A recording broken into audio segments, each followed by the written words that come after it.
Halo sahabat belajar yang baik hati dan rajin membaca buku.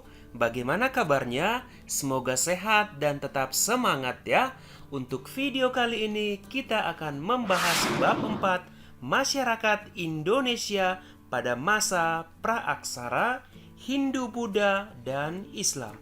Namun untuk video kali ini kita akan membahas kehidupan manusia pada masa praaksara. Sahabat belajar, tahu tidak kapan waktu dimulainya masa praaksara dan kapan waktu berakhirnya masa praaksara?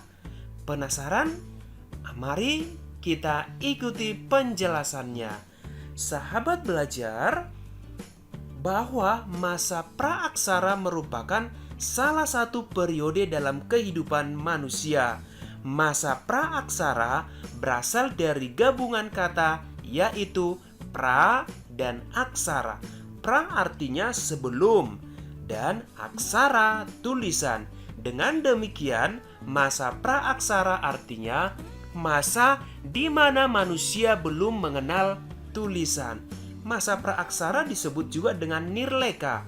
Nir artinya tidak ada, leka artinya tulisan. Begitu ya sahabat belajar. Lalu masa praaksara kapan dimulai? Masa praaksara dimulai sejak manusia ada. Itulah titik dimulainya masa praaksara. Adapun waktu berakhirnya masa praaksara adalah setelah manusia itu mengenal tulisan.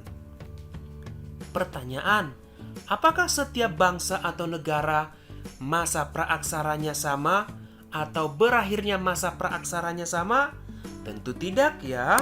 Misalnya nih, bangsa Mesir dan Mesopotamia, mereka telah mengenal tulisan kira-kira 3000 tahun sebelum Masehi. Artinya, mereka telah meninggalkan masa praaksara kira-kira 3000 tahun sebelum Masehi.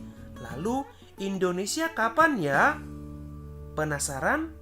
Ya, sahabat belajar, masyarakat Indonesia mulai mengenal tulisan sekitar abad ke-5 Masehi. Hal ini diketahui dari Yupa, yaitu batu bertulis peninggalan kerajaan Kutai yang terdapat di Muara Kaman, Kalimantan Timur. Ayo, di antara sahabat belajar, ada yang berasal dari Kalimantan Timur? Pasti tahu kan Muara Kaman di mana? Sahabat belajar, pada masa praaksara manusia belum mengenal tulisan, maka tidak ada peninggalan tertulis dari masa praaksara. Lalu, bagaimana cara mengetahui kehidupan manusia pada masa tersebut? Kehidupan manusia pada masa praaksara dapat dipelajari melalui peninggalan-peninggalan yang ditinggalkan oleh manusia. Peninggalannya apa saja? Ada artefak dan fosil. Artefak adalah alat-alat kehidupan seperti senjata, alat pertanian, dan alat rumah tangga. Sedangkan fosil yaitu sisa-sisa tulang belulang manusia. Jadi dari situ dipelajari kapan berakhirnya masa praaksara di setiap negara, yaitu dari artefak dan fosil. Nah, bagaimana sahabat belajar? Sudah paham kan apa itu pengertian masa praaksara dan kapan berakhirnya masa praaksara di Indonesia? Praaksara adalah masa sebelum mengenal tulisan. Sedangkan masa praaksara berakhir di Indonesia pada abad ke-5 Masehi.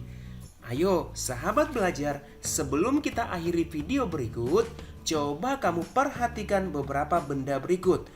Coba kamu sebutkan apakah benda ini termasuk peninggalan masa praaksara atau bukan. Yang pertama, fosil manusia purba. Yang kedua, prasasti. Ketiga, alat-alat dari tulang. Keempat, naskah kuno. Nah, dari keempat gambar tersebut, sudah paham kan mana saja yang termasuk peninggalan masa praaksara? Demikian penjelasan mengenai masa praaksara. Sampai jumpa pada video berikutnya, yaitu periodisasi masa praaksara. Sampai jumpa, terima kasih.